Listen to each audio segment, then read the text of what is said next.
Ratusan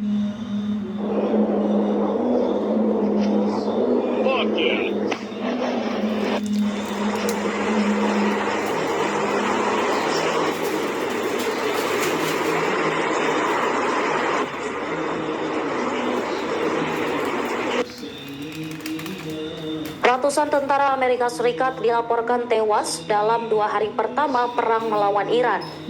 Juru bicara Korps Garda Revolusi Islam, Brigadir Jenderal Ali Muhammad Naimi, memperkirakan sekitar 650 tentara Amerika Serikat yang gugur akibat serangan balasan Iran.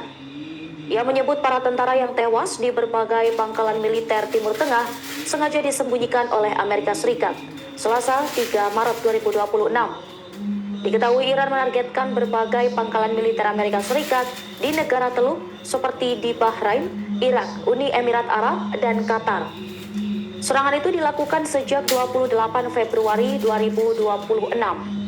Di Bahrain, sekitar 160 pasukan dilaporkan tewas dan luka-luka. Tak hanya itu, ratusan tentara di pangkalan militer Dubai dan UEA berada di lokasi penyerangan Iran. Menurut laporan lapangan, lebih dari 40 orang tewas dan lebih dari 70 orang terluka dalam serangan gabungan drone dan rudal oleh unit tempur Angkatan Laut IRGC tersebut.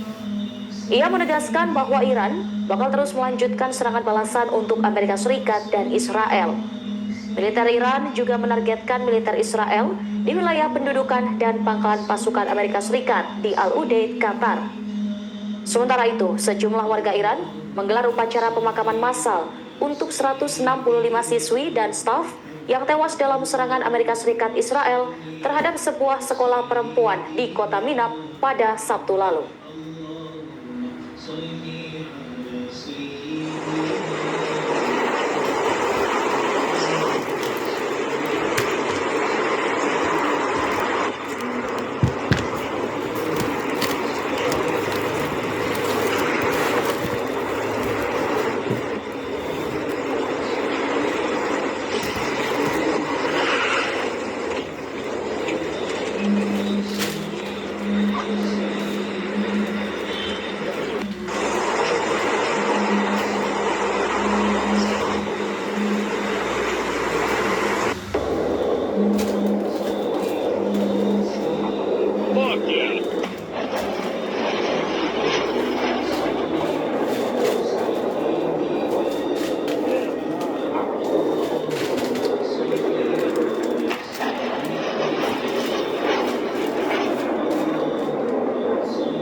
What the fuck? Damn.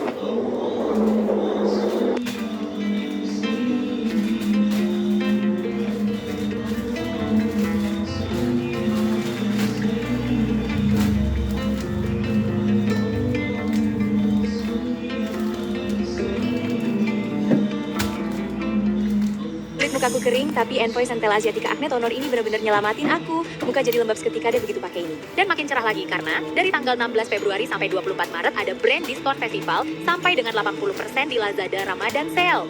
Jadi bisa dapat harga di bawah 30.000 deh. Tunggu apa lagi? Yuk tambah ke troli sekarang.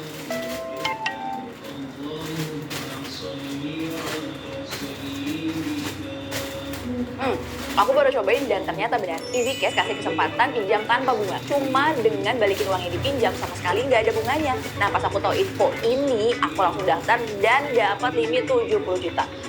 Tenang banget rasanya punya dana cadangan sebesar ini. Karena enaknya pinjam di EasyCash itu limitnya bisa dicairin berkali-kali. Temen aku udah 5 kali pinjam loh. Nah semuanya bisa cair tanpa masalah. Mau pinjam jumlah besar? Bisa. EasyCash limitnya sampai 100 juta. Udah cepet, aman. Kemarin coba cairin cuma dalam beberapa menit aja. Untuk tenornya fleksibel sampai 12 bulan. Dicicil tiap bulan jadi ringan. Buat kalian yang lagi butuh uang atau pengen dana cadangan, klik link di bawah ini dan cek limitmu sekarang juga. EasyCash.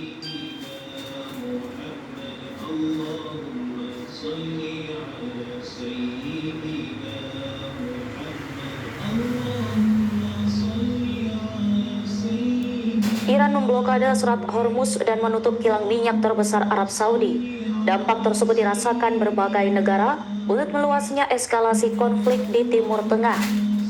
Kapal-kapal tidak diizinkan untuk melintasi Selat Hormuz. mereka menerima informasi berulang dari Korps Garda Revolusi Iran agar tidak melintasi wilayah strategis tersebut. Akibat pemberlakuan blokade, pasokan minyak menjadi tersendat. Para pedagang minyak dan gas akhirnya harus mencari sumber pasokan alternatif di luar Timur Tengah. Salah satu wilayah yang kini menjadi incaran mereka adalah kawasan Asia. Negara-negara Asia, termasuk Tiongkok, memiliki cadangan minyak dan gas alam cair yang bisa membantu meredam gangguan jangka pendek. Dilaporkan pada Senin, 2 Maret 2026, para pedagang gas alam cair terus menghubungi pemasok dari Asia. Menurut sejumlah pembeli, importir di Cina, India, dan Jepang terus berlomba menanyakan tentang sumber minyak dan gas alam cair lainnya. Taiwan bahkan meminta pasokan untuk dikirimkan 1 bulan lebih awal, yaitu pada bulan Maret. Negara di pulau tersebut bersama dengan Korea Selatan kini terus berupaya untuk mendapatkan bahan bakar dari wilayah lain. Pencarian sumber minyak dan gas meluas hingga ke wilayah Australia. Negara tersebut baru-baru ini mengirim ke wilayah Kanada akibat permintaan Asia yang lesu. Meski telah mendapatkan sumber minyak dan gas alam cair dari luar Timur Tengah, mereka masih terus merasakan sejumlah dampak lainnya. Pasalnya, pembelian minyak dan gas kemungkinan akan lebih mahal dengan tarif impor yang bisa menyebabkan anggaran membengkak.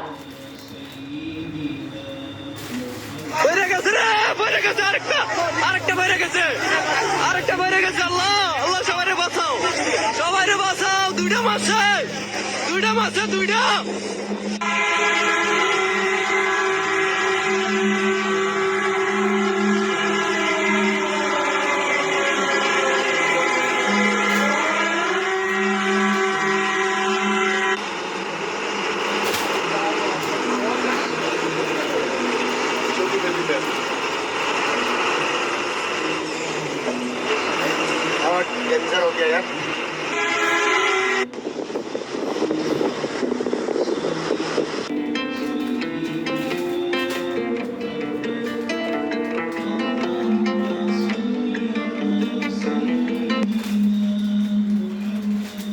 Pakar hubungan internasional Koni Rahakundini Bakri menyentil arah diplomasi Presiden RI Prabowo Subianto di panggung global.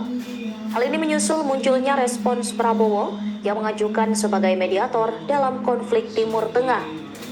Ia menilai bahwa Prabowo aktif di kancah internasional, namun ia mengingatkan bahwa langkah tersebut harus dibarengi dengan hal penting dan juga mendasar dari dalam negeri. Koni menyebut Indonesia harus memiliki stabilitas dan kohesi nasional yang benar-benar kokoh sebelum tampil sebagai mediator konflik internasional. Hal itu ia sampaikan melalui unggahan di akun Instagram pribadinya pada Senin 2 Maret 2026. Koni menerangkan bahwa dalam kondisi saat ini, konflik belum memungkinkan untuk dilakukan mediasi. Pasalnya, situasi internasional saat ini masih berada dalam fase emosional dan balasan militer.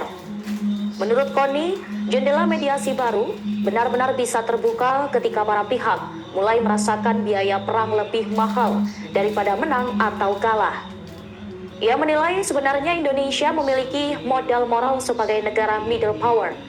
Indonesia dapat memainkan peran penyeimbang dalam konflik global yang tengah berlangsung. Di sisi lain, Koni juga mengingatkan bahwa misi perdamaian dalam konflik Timur Tengah itu bukanlah perkara sederhana. Indonesia membutuhkan orkestrasi diplomatik yang jauh lebih dalam untuk menghadapi kalkulasi Washington, Tel Aviv, dan juga Teheran. Koni menegaskan bahwa legitimasi sebuah negara sebagai mediator ditentukan oleh kekuatan domestiknya sendiri, bukan hanya ditentukan oleh niat baik atau reputasi moral semata. Hal itu dijelaskan dalam unggahan lanjutan pada Selasa 3 Maret 2026. Koni menilai bahwa kepemimpinan yang matang adalah kepemimpinan yang bisa menyiapkan penguatan kapasitas domestik di tengah ketidakpastian global. Menurutnya, Indonesia juga perlu menjelaskan soal kepentingan nasional dan kesiapan domestik adalah fondasi utama dalam menghadapi dunia.